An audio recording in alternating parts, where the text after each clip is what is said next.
I never thought that I would become a widow at the age of 34, but here I am, Dakota, sitting at the kitchen table at 7 in the morning, trying to prepare my 7-year-old son for school, holding back tears. It's been 8 months since an accident at a construction site took Mark away from us, but sometimes it feels like it was just yesterday. The first few months after his death were blurred by paperwork, sleepless nights, endless phone calls, and tears that I tried not to shed in front of Tommy. I remember doing routine chores on the machine, cooking breakfast, washing dishes, taking my son to school, but at the same time my mind was somewhere far away, on that terrible night when the bell rang, which turned my whole life upside down. To be honest, I don't know how I would have coped without Sarah and Jim, my in-laws, who had become real guardian angels for me and Tommy. Every day they picked him up from school so I could focus on work, and then I'd pick him up at their house, and every time Sarah tried to slip me money, like she was afraid I'd refuse, but I couldn't stand it. "Sarah, really, I can't accept this," I said last week, gently pushing aside the envelope she was trying to put in my purse. "Dakota, honey, we just want to help." Her voice was full of sincere warmth, and her eyes looked with such concern that for a moment my heart ached. "We know that the insurance company paid well, but you and Tommy are our family, and it's important for us to do something for you." She was right about the insurance. After Mark's death, I was paid $300,000, and we had no financial problems with my job as a marketing manager, but it wasn't about the money, it was about the love that Sarah and Jim gave us every day, their sincere desire to support us, to help me feel like I wasn't alone again. If only my parents had taken at least half that much care of me.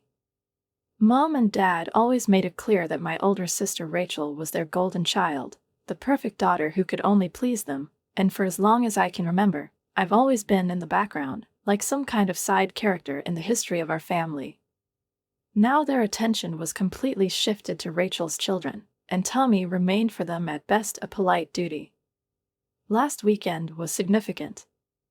Tommy happily went to visit his grandparents, hoping to spend time with them, but after only 20 minutes, his mother began to roll her eyes in annoyance. "Why is the clock ticking so strangely?" Tommy asked, pointing curiously at the massive grandfather clock in the living room. "How do they work inside?" "Dakota, can't you control him at least a little?" Mom turned to me with obvious irritation, sighing heavily. "He always asks questions about everything." "Rachel's children never cause us so much trouble," the father agreed, without even looking up from the screen of his laptop. "Tommy, why don't you play some games?" "Look, I've downloaded some new ones," he offered, clearly trying to distract him so as not to engage in conversation. But Tommy didn't want games, he wanted to talk, to find out how this world works, to understand how things work around him.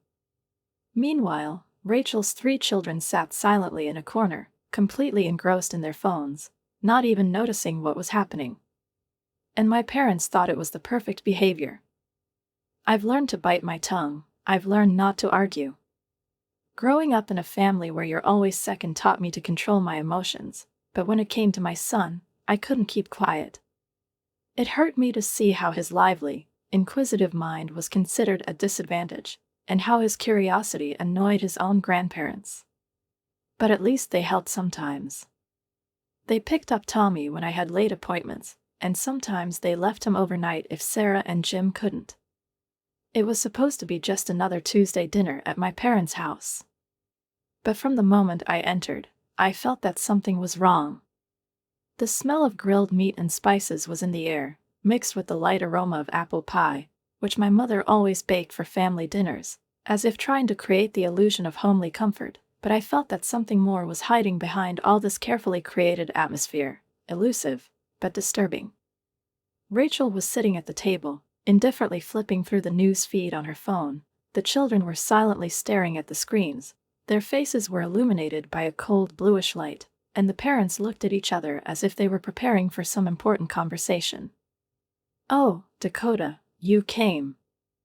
Mom smiled tightly, although there was a noticeable strain in her voice.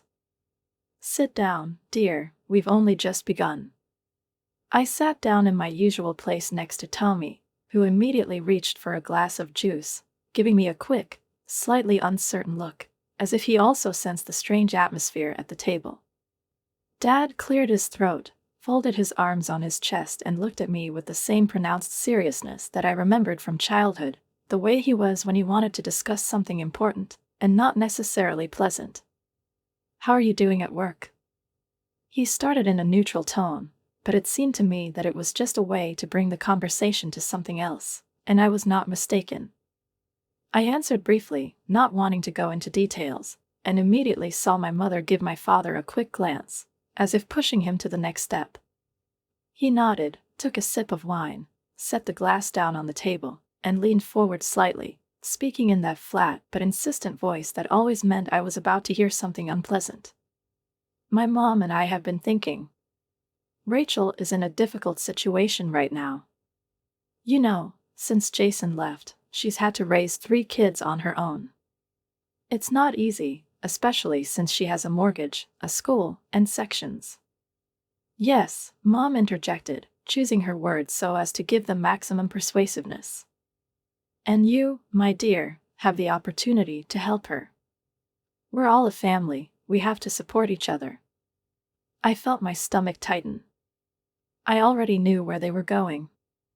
"And how exactly am I supposed to help?" I asked slowly, barely hiding my tension. Rachel finally looked up from the phone, looked up at me, and there was no pleading or embarrassment in her eyes, just expectation, as if everything had already been decided. "You could have given me some of that insurance," she said simply, shrugging her shoulders. "Not all of it, of course, but at least half of it." I felt the blood rush to my cheeks, and my fingers clenched into fists. "Half of it?" I asked, hoping I'd misheard. "Well," my father interjected, pretending that there was nothing unusual in this, "it's not that much for you. Tommy is still young, he doesn't need a lot of money yet, but Rachel is having a really hard time right now. You don't want your nephews to suffer, do you?" Mom nodded hastily, adding, "Dakota, darling, you've always been so caring, so responsible. We know that you will understand that this is the right decision." I stared at them, not believing that I was actually hearing those words. They talked about it as if it wasn't about the money my husband had earned at the cost of his life, or the funds that were supposed to secure my son's future, but about some unnecessary trifle that I could easily share. "No," I said abruptly, before they could continue. Mom blinked as if she didn't understand. "What?" "No," I repeated, looking straight into my father's eyes, then my mother's, then Rachel's, who didn't look a bit surprised, just plain displeased. "This money belongs to Tommy. They are meant for him, for his future." "Dakota, don't be selfish," Rachel said sharply, putting down her phone. "I am a single mother with 3 children, and you live comfortably, you don't have any serious problems. Don't you understand that for me it's a matter of survival?" I felt anger flare up in my chest. "Survival?" I repeated, feeling my voice start to tremble. "Maybe instead of sitting here demanding money from me, you should cut back on your spending. Maybe I should sell my SUV or give up these endless trips to beauty salons?" Rachel jumped up from her seat, her face flushed with rage. "How dare you?" she exclaimed, glaring at me. "I work hard to give my children a decent life, and you're just greedy." I abruptly pushed back my chair, standing up. "Do you want to know who's greedy here?" I asked coldly, looking down at her. "You. All of you. You don't feel sorry for me, you don't care how I'm coping after Mark's death, you don't care about Tommy. You only see the money and you think you can take it away because I can handle it anyway." Mom screamed in despair. "Dakota, please don't make a scene." "I'm leaving," I announced, grabbing Tommy's hand. He clung to me, clearly terrified by the whole situation, his eyes glistening with tears. "Don't you dare talk to us like that." Rachel hissed at my back. "You owe me." I turned around, looking at her with cold disdain. "I don't owe you anything," I replied calmly but firmly. and I won't let you use me anymore." I led Tommy out of the house, slamming the door loudly, and as we walked to the car, I heard an argument break out behind me. My parents were saying something to Rachel, and she was yelling back, but I didn't care. I got behind the wheel, started the engine, and looked at my son, who was huddled in the front seat. "Mom, aren't we going there anymore?" "What is it?" he asked softly. I sighed, feeling a wave of fatigue wash over me from inside. "I don't know, Tommy," I answered honestly. "But I think we'd better stay away for a while." I turned on the headlights, drove the car out of the yard, and headed home without looking back. I closed my eyes and exhaled, feeling my irritation grow. Every word my mother said, every new excuse, every time I asked for help, but I only heard empty excuses in response, like a splinter stuck in my mind, causing a dragging, dull pain. Tommy was their grandson, their own blood, and yet every time I needed support, they found a reason to shy away, while the money I now sent them monthly was accepted with joy, without unnecessary questions, without a single hint of gratitude, as if it were a matter of course, as if it were like I always had to. "Thank you, Sarah," I breathed into the phone, feeling my voice tremble with suppressed anger. "I do not know what I would do without you." "You would do the same if we were in your shoes," she replied softly, and I could almost feel the warmth of her words.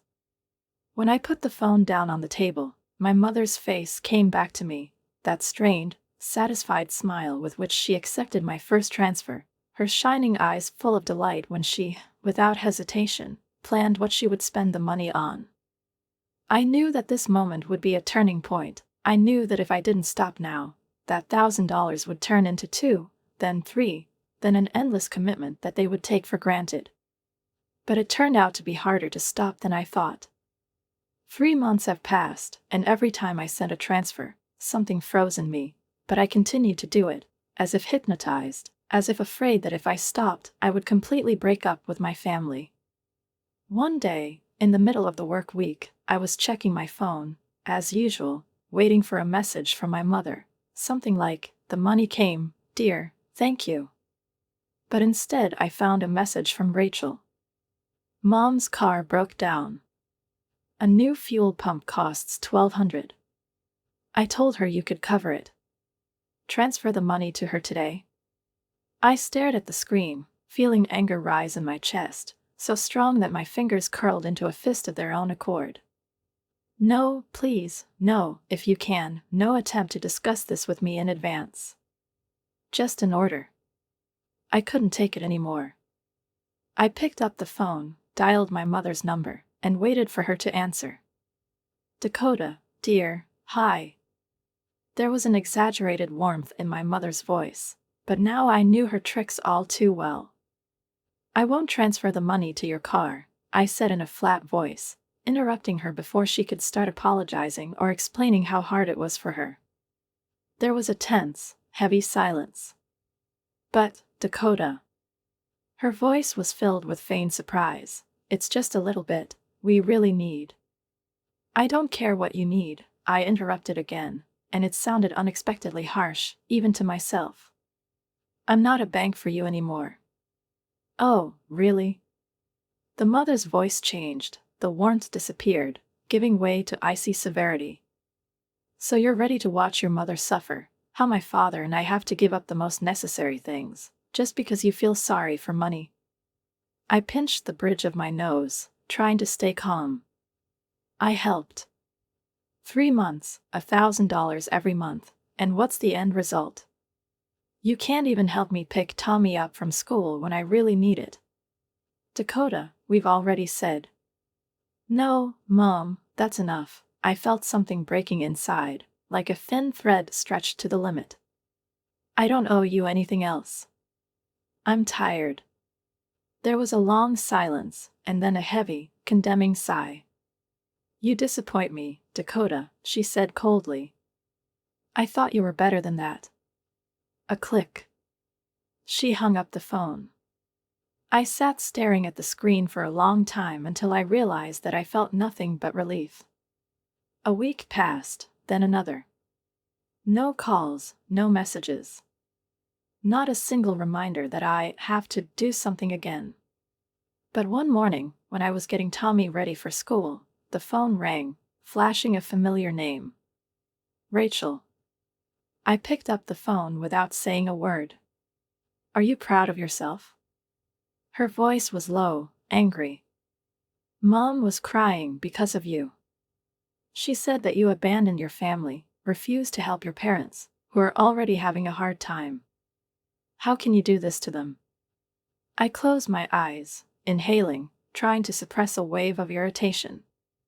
I've done more for them than they've ever done for me, I finally said. Oh, yeah. She laughed, but there was no humor in it. Have you thought about what will happen when they die? When will you realize that you are alone, without a family? I gripped the phone tighter, but my voice remained cold. I have a family, Rachel. Tommy is my family. And I no longer need those who see me only as a source of money.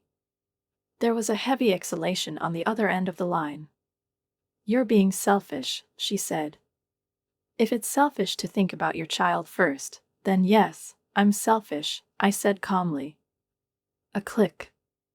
She dropped the call. I exhaled, feeling a strange feeling of lightness spread through my body. I don't have to make excuses anymore.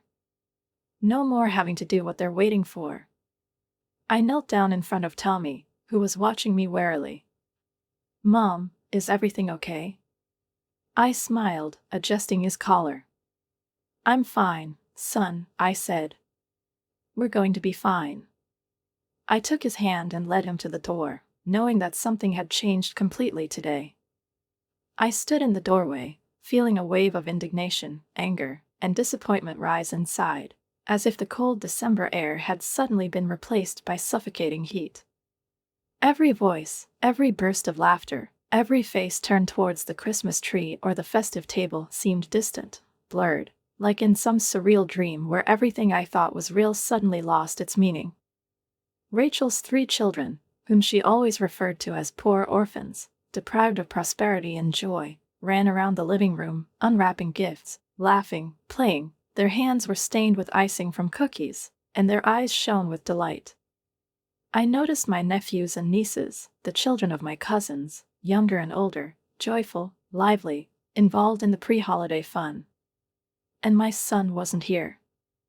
I was overcome by a feeling that I couldn't immediately identify, not just anger, not just resentment, but something deeper, some kind of final realization that finally broke through the thin film of illusions that had held back my mind for many years.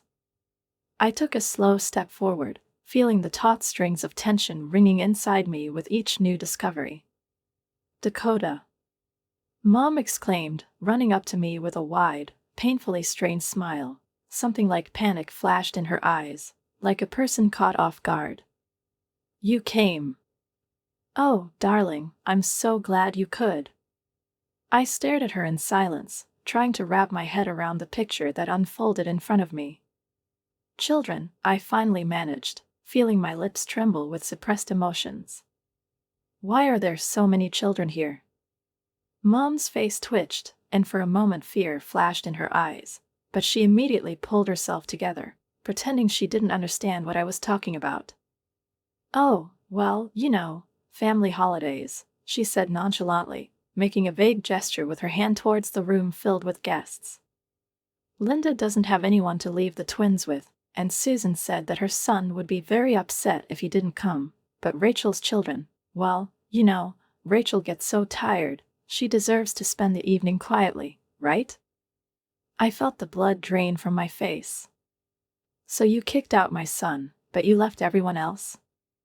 My voice was shaking, but not from tears, but from rage, so cold and burning that I was surprised my hands didn't start shaking.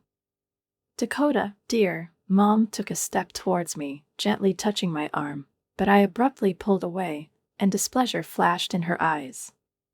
That was different, No, I hissed, I don't understand.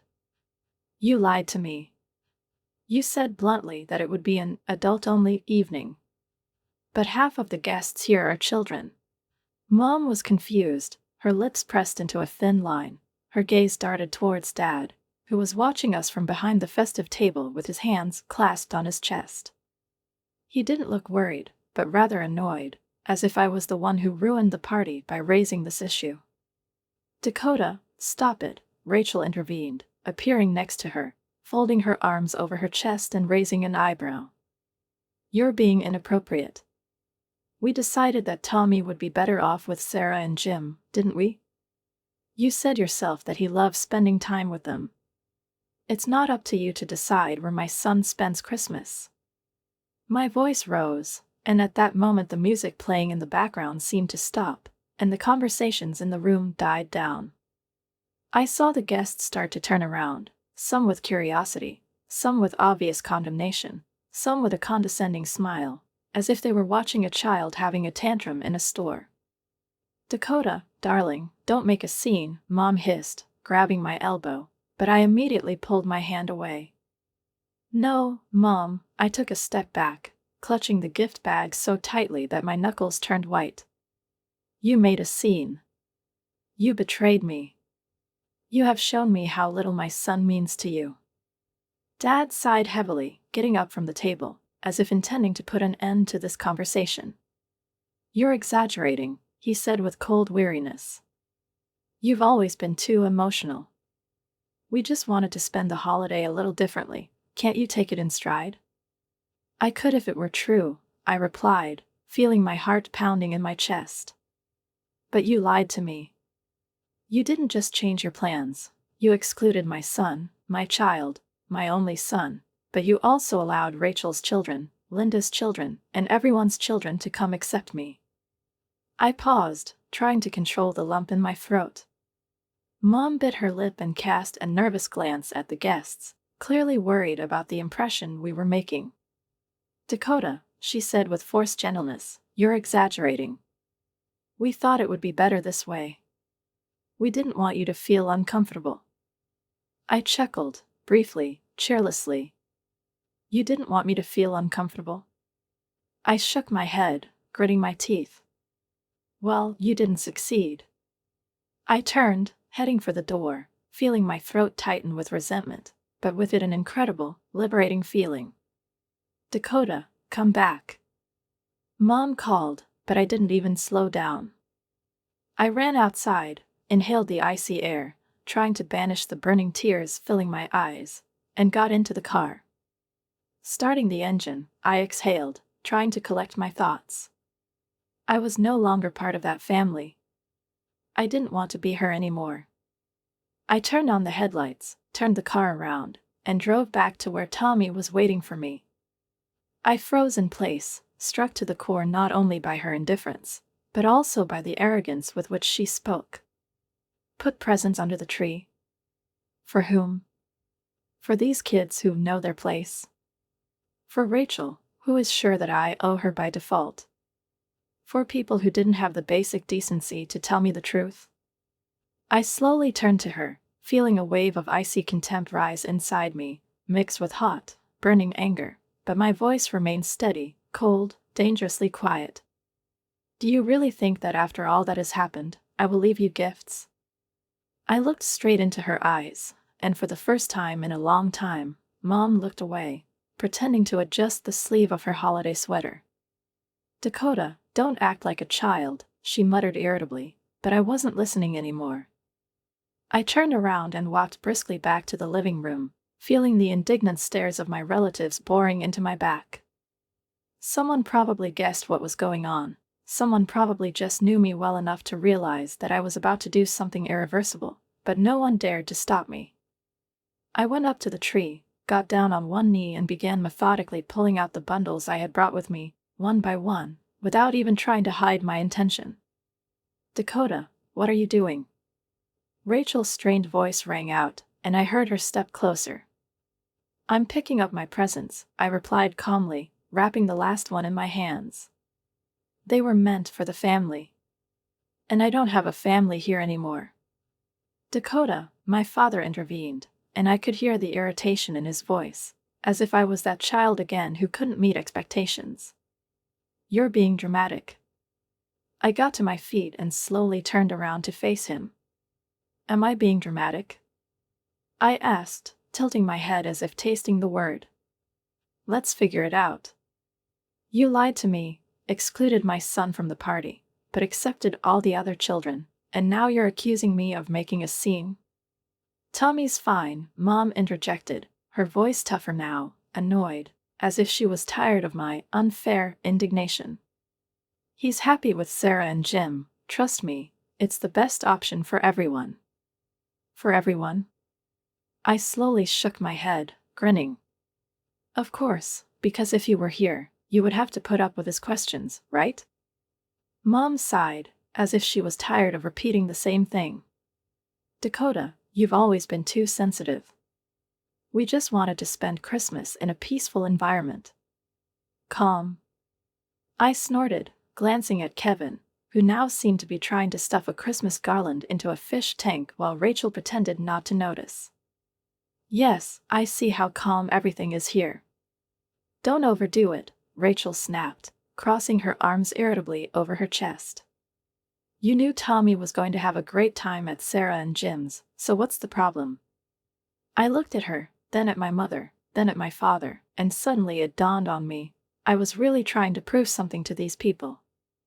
All these years. All my childhood, all my youth, even into adulthood. I tried to earn their love, their recognition, their attention, and they showed me over and over again that I was just a convenient source of resources for them. And I wasn't going to play this game anymore. No problem, I finally said, feeling the weight go away from me. I'm just done. Done with what?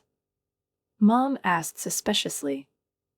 I looked at her for a long time and smiled, sincerely for the first time in many years. With all that, I replied calmly.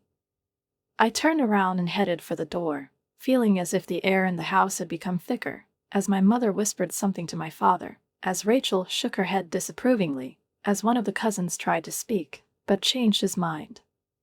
I went outside, and the frosty air immediately pricked my cheeks, but I didn't feel the cold. I felt free.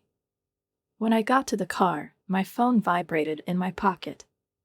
I took it out and saw a message from Sarah. Tommy just fell asleep. He spent the whole evening telling us how next year he wants to help Jim in the workshop to make toys for children who do not have gifts. He's such a kind boy, Dakota. We love him so much. I smiled, feeling warmth spread across my chest. I got in the car, started the engine, and headed home to where my family really was. I stood in the center of this room full of people I once thought of as family, watching their carefully constructed illusion crumble into dust, shattering into sharp shards of deception, betrayal, and greed. Not long ago, they were sitting here enjoying the holiday, not feeling a drop of remorse for deliberately excluding my son, but now, under the gaze of relatives, their smug masks were cracking, and the tension in the air could be cut with a knife. Rachel was pale, her lips pressed into a thin line, but she could no longer take control of the situation. Too much had been said, too much was revealed.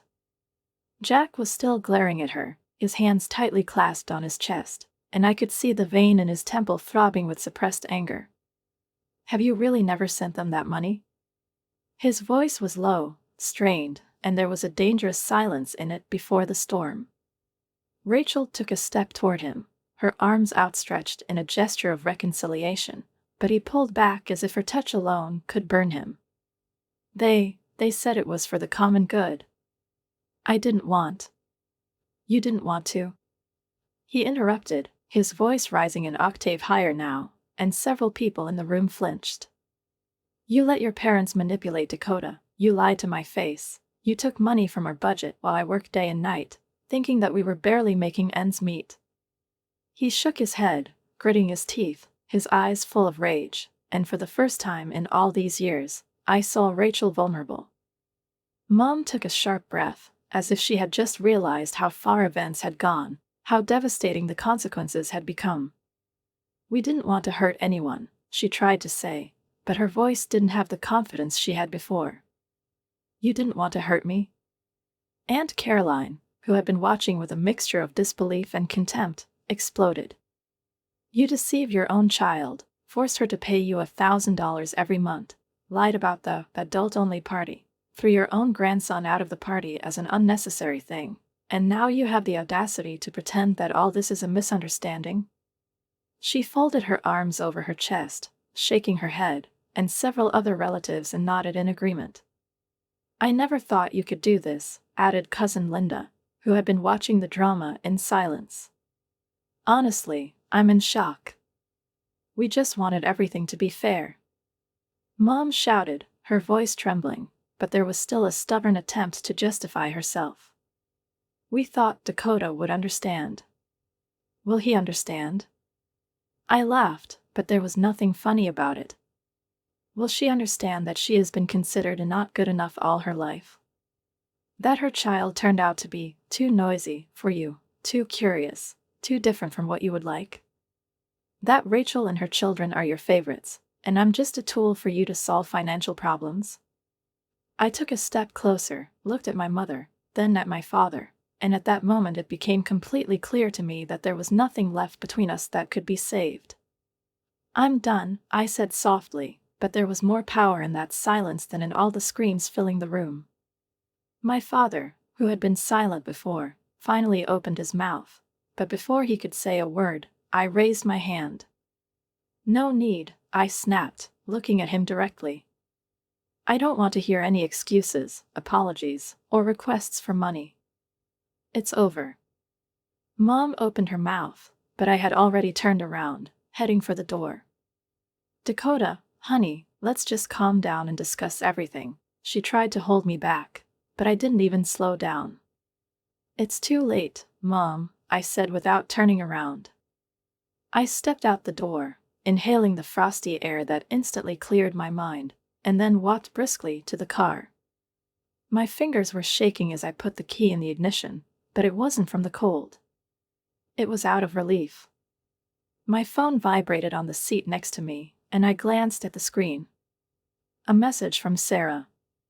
Tommy is awake and waiting for you. He says Christmas won't start until you arrive. I smiled, feeling something warm spreading in my chest, filling the void that I had been carrying inside for so long. I stepped on the gas, leaving behind the house I grew up in, the house that was no longer my home. A real family was waiting for me where there really was love. For the first time in a long time, I felt my body and mind filled with long-awaited peace. There were no alarm calls from my mother, no sarcastic remarks from Rachel, no feeling that I had to justify myself, apologize, prove something to people who had never accepted me for who I am. Instead, there were cozy evenings in Sarah and Jim's warm living room, Tommy's laughter, the smell of ginger biscuits, Christmas lights softly glowing in the dimness of the room, and the feeling that I no longer had to fight for my place in someone's life, because I already had everything that really mattered. One evening, when Tommy was already asleep, curled up under a new warm blanket that Sarah had given him, I was sitting in the kitchen with my arms wrapped around a mug of hot tea, listening to the snow falling outside the window. Jim sat down next to me, placing a plate of cookies in front of me, and looked at me with a slight smile. Did it make you feel better? What is it? He asked softly, as if he knew what I was thinking. I nodded, but didn't immediately respond. Yes, I finally said, wrapping my palms around the mug, enjoying its warmth. I think, for the first time in my life, I feel really calm. That's good, he nodded, leaning back in his chair. You've been dragging this weight for so long, it was time to let it go. I just didn't think this day would ever come, I confessed, looking at the reflection of the glowing garlands in the dark window. Jim nodded, breaking a cookie in half and twirling it thoughtfully in his fingers. You know, sometimes a family is not those with whom you were born, but those who choose you over and over again, who stay by your side not because they have to, but because they want to. I looked at him, and at that moment, something clicked inside me, like a lock that had finally been opened with the right key. Thank you, I said softly. Jim smiled, touched my arm lightly, then stood up, leaving me alone with my thoughts. I picked up my phone, automatically replaying all the events of the last few days in my mind, and again I saw archived messages from my mother, father, and Rachel. The same words repeated over and over again. I'm sorry. We were wrong. Please talk to us. Give us a chance to explain ourselves. I swiped my finger across the screen, paused for a moment, but didn't open them. I had nothing more to say to them. A few days before New Year's Eve, when Tommy was once again engrossed in his games in the living room, Sarah sat next to me on the sofa, holding a cup of coffee in her hands. Have you already thought about what you're going to do next? What is it? She asked cautiously, glancing at me with an attentive gaze. I sighed, thoughtfully fingering the fringe on the edge of the plaid. Not really. I know I don't want to go back to the way it was before.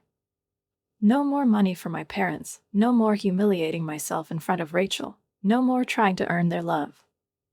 That's a big step, Sarah nodded approvingly. But maybe I should think about the future, I continued, looking at Tommy, who was enthusiastically explaining something to Jim, waving his arms. About me and Tommy. About how to build a life in which there is no place for people who don't appreciate us. I think you've already started doing that, Sarah smiled. I smiled too, feeling for the first time in a long time that I could really move forward without looking back. The snow was slowly melting, leaving wet streaks on the asphalt as my parents' car disappeared around the bend, and I felt the remnants of tension leave my body, allowing my breathing to become even and my heart to calm down. I knew that this moment would come someday. I knew that they would come with apologies, that they would try to make amends, but I also knew that their regret was not dictated by remorse, but by the fear of being left alone, the fear of being rejected by those whom they had kept in the shadows for so long. That evening, I was sitting on the couch, holding a mug of hot tea in my hands. Tommy snuggled next to me, leaning on my arm, and Sarah and Jim, as always, were there, filling the house with their warmth. We watched an old family movie, one of those that usually go on TV during the holiday season, but this time it felt special, not just as a backdrop for an evening out, but as a symbol that now our lives have changed, that there is no more room for pain, deception, and forced patience. Weeks passed, then months, and I didn't hesitate in my decision. My phone kept vibrating with new messages, but I wasn't answering anymore. At first, my mother was still trying to contact me. Her messages were long, emotional, filled with reproaches and desperate requests. Then they became shorter, and then stopped altogether. My father never texted me, and Rachel tried to push me, tried to make me feel guilty, but her messages went unanswered, and then I just blocked her number. The realization that I no longer had to conform to other people's expectations, no longer had to justify my decisions, was liberating. And although sometimes at night, when everything was quiet, the shadow of an old pain rose in me, I realized that I had made the right choice. Life was gradually filled with new moments, joyful, simple, but no less valuable. Aunt Caroline, always reserved and reasonable, now invited us to dinner every Sunday, and Uncle Mike and his wife made it a tradition to have summer barbecues, where Tommy enthusiastically ran around the lawn with the other children, laughing and chatting non-stop. I watched him, how he opens up, how his eyes light up when someone listens attentively to his explanations about dinosaurs or the structure of the planets, how he feels needed, loved, important. "Mom, why does Uncle Mike's pool smell so weird?" "What is it?" he asked one day, sitting on the edge of the pool, swinging his legs in the cool water. I opened my mouth, preparing to explain to him the process of chlorination of water, but suddenly Uncle Mike laughed and, without waiting for my answer, leaned over to him. "It's all bleach, buddy. It helps the water stay clean, kills harmful bacteria, so you can swim safely." Tommy nodded, frowning thoughtfully, and then suddenly smiled, and I realized that he felt heard. Not ridiculed, not annoying, not too curious, but just a child who has been given attention. It was then that I realized that I had done everything right. He had a real family now. We both had it. Sarah and Jim, whom Tommy now called Grandma and Grandpa, Aunt Caroline, Uncle Mike, their families, their support, their sincere desire to be near. All this gave us the love that I once tried to find in my parental family, but never found. I was no longer the kind of woman who tried to earn love.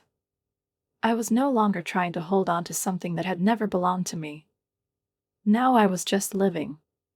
And for the first time in my life, for myself and for Tommy,